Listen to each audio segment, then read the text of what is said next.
अस्सलाम वालेकुम स्टूडेंट्स, कैसे हैं आप सब। अगर आपने अभी तक मेरे चैनल को सब्सक्राइब नहीं किया तो मेरे चैनल को सब्सक्राइब करें और बेल के नोटिफिकेशन को प्रेस कर दें ताकि जो मेरी आने वाली लेटेस्ट वीडियोस हैं वो आप तक पहुंचें।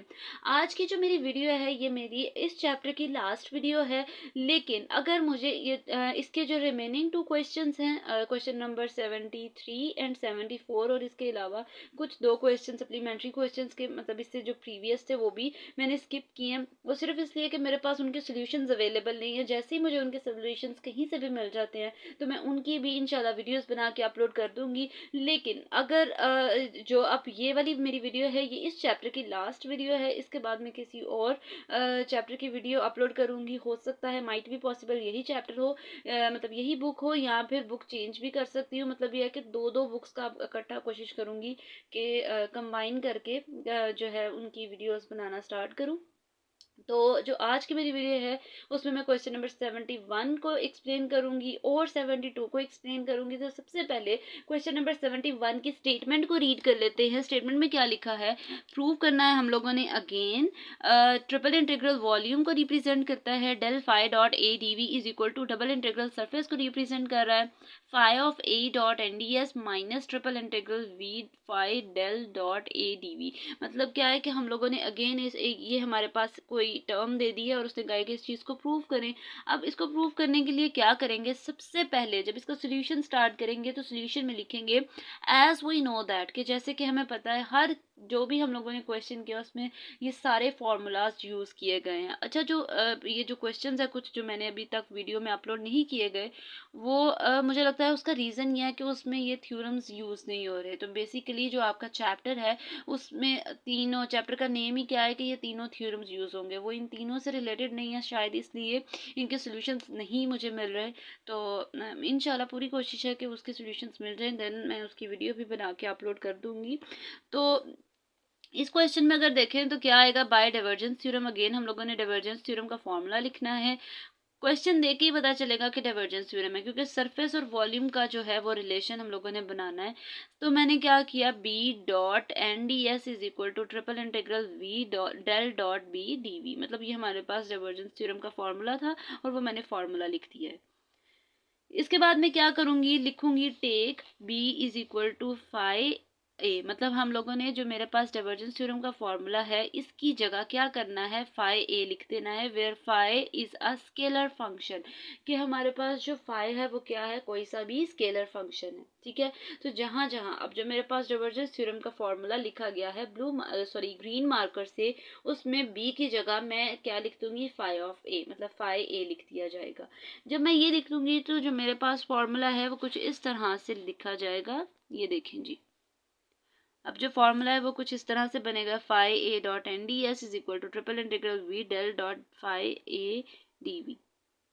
अब नेक्स्ट क्या करना है, इसकी मल्टीप्लिकेशन होनी है। यहाँ पे मल्टीप्लिकेशन कैसे होगी, जिस तरह से डिफरेंशिएट लिया जाता था ना यू वी का, यू डॉट वी का, तो फर्स्ट का derivative second as it is, second का derivative first as it is. तो ये हमारे यहाँ पे जो है अगेन वही वाला रूल लगेगा, प्रोडक्ट रूल लगेगा। इन शॉर्ट प्रोडक्ट रूल लगाने के बाद हम लोगों ने क्या करना है नेक्स्ट, यहाँ पे ये देखें, ठीक है, प्रोडक्ट रूल लगेगा। प्रोडक्ट रूल लगने के बाद यहाँ पे अगर आप देखें तो प्रोडक्ट रूल लगाया, बाद में मैंने उसकी जो है वो जो इंटीग्रल है उसको सेपरेट कर दिया है। ठीक है, आपकी मर्जी है, पहले आप उसको सेपरेट, पहले आप उसका प्रोडक्ट लगा लें देन उसको सेपरेट कर लें। डायरेक्ट मैंने इसी स्टेप में सारी चीज़ें लिख दी हैं।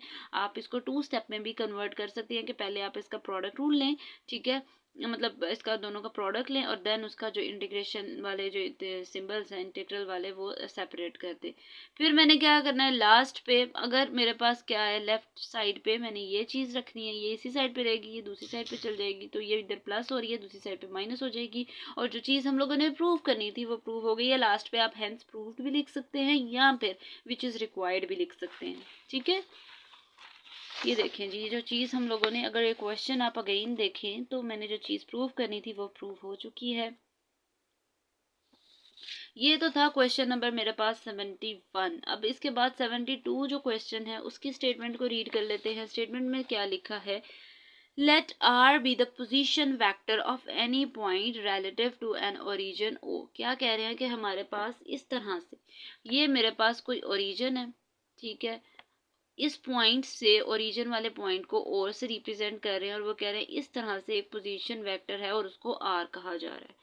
Suppose phi has continuous derivative of order 2। क्या कह रहा है कि मेरे पास फाई एक ऐसा मतलब कॉन्टिन्यूस डेरिवेटिव है जिसका ऑर्डर क्या है 2। अब जब भी ऑर्डर 2 का मतलब क्या है कि हमारे पास उसका डबल डेरिवेटिव लिया होगा, यहाँ पर वो स्क्वायर में होगा, d square by d x square, यहाँ पे d square by d y square. ठीक है, इस तरह से मतलब सेकंड ऑर्डर होगा उसका एटलीस्ट। एंड क्या कह रहा है, कम से कम उसके 2 ऑर्डर्स होंगे। And let S be a closed surface bounding by a volume V. और वो कह रहा है कि हमारे पास जो सरफेस है वो जो है क्लोज्ड होगा किसी, और वो किसके साथ जुड़ा हुआ होगा, किसी वॉल्यूम के साथ। डिनोट फाई एट ओ, कह रहा है जो ओ पॉइंट पे हमारे पास मतलब ओरिजिन पे जो फाई होगा उसको हम उसने किस चीज़ का नेम दे दिया, फाई नॉट का। ठीक है, वो कहते हैं इसको हम लोग इस तरह से डिनोट करेंगे। आगे क्या लिखा है, शो दैट कि हम लोगों ने इस चीज़ को प्रूव करना है। नेक्स्ट क्या है, वेयर अल्फा इज, अच्छा ये जो सिंबल है इसको अल्फा कहा जाएगा। अल्फा इज इक्वल टू 0 या फिर और का मतलब है और या 4 pi phi naught according as O is outside और इनसाइड एस। क्या कह रहे हैं, वो कह रहे हैं कि हम लोगों ने एक तो ये चीज़ प्रूव करनी है, उसके बाद वो कह रहा है जो अल्फा या तो 0 होगा या फिर हमारे पास 4 पाई फाइव नॉट होगा।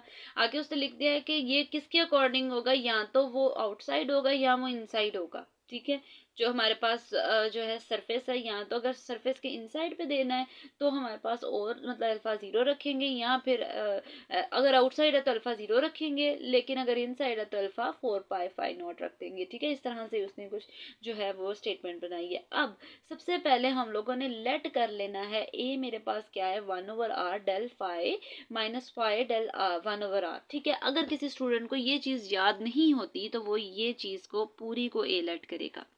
ठीक है, ये क्वेश्चन देखेगा, इसकी ये पूरी टर्म को ए लेट कर लेगा। फिर क्या करना है, नेक्स्ट बाय डाइवर्जेंस थ्योरम की हेडिंग देनी है, और हेडिंग देने के बाद ये देखें डाइवर्जेंस थ्योरम की हेडिंग देनी है। ठीक है, अब हमें पता है A dot n d S को ए डॉट डी एस मतलब दोनों को पोजीशन वेक्टर में भी लिखा जा सकता है। अच्छा, कुछ जो है बुक्स में ए डॉट एन को जो है वो इस तरह से कैप से रिप्रेजेंट किया जाता है। अब आपकी मर्जी है, आपने ये लगाना है ये लगा ले, ऐसे लिखना है ऐसे लिख लें। ठीक है, वो कहता है कि ए डॉट डी एस मतलब इसको इस तरह से इसके ऊपर पोजीशन आ जाता है इज इक्वल टू मतलब हाँ, आपकी मर्जी है, यहाँ इस तरह से फॉर्मूला लिख लें, ये भी, ये दोनों में से जो सा मर्जी लिख सकते हैं, लेकिन हमें इसकी ज़रूरत है इसलिए हमने ये बीच में लिखा है। फिर इसके बाद ये इसके इक्वल है। नेक्स्ट टेकिंग सो ए की जगह अब मैंने क्या लिखना है, ये पूरे टर्म लिख देनी है, इसमें भी और इसमें भी, मतलब इसमें भी ए की टर्म लिख दी और इसमें भी ए की टर्म लिख देनी है। फिर मैंने नेक्स्ट क्या करना है, अगेन अब उसके डेल के साथ जो है वो प्रोडक्ट लेना है। जब मैं उसकी मल्टीप्लिकेशन करूंगी और उसको अंदर मल्टीप्लाई करने की कोशिश करूंगी तो क्या आएगा, मतलब उस तरह से अगेन जिस तरह से प्रोडक्ट रूल लगा था ना पहले, इसमें भी पहले हमारे पास फर्स्ट का derivative second as it is, फिर सेकंड का derivative first as it is, यहाँ पे भी अगेन जो है प्रोडक्ट रूल लगेगा। ठीक है, और दोनों टर्म्स पे प्रोडक्ट रूल लगेगा। प्रोडक्ट रूल लगने के बाद क्या आ जाएगा, डेल पहले इसके साथ क्या आ जाएगा, पहले इसके साथ मल्टीप्लाई करना है 1/r के साथ, फिर 1/r एज इट इज और सेकंड के साथ मल्टीप्लाई, सिमिलरली आगे वाली वैल्यूज को भी साथ वैसे ही कर लेंगे। फिर मैंने क्या करना है, अब यहाँ पे देखें ये 1/r है।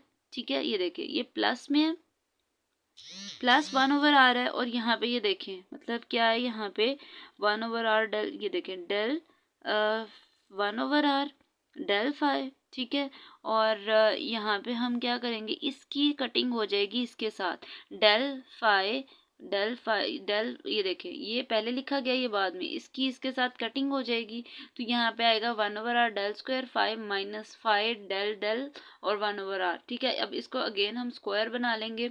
ठीक है, आपकी मर्जी है इसको स्क्वायर बनाना है, स्क्वायर बना लें, फिर इसके इंटीग्रल जो है वो अलग-अलग हो जाएंगे, सेपरेट हो जाएंगे।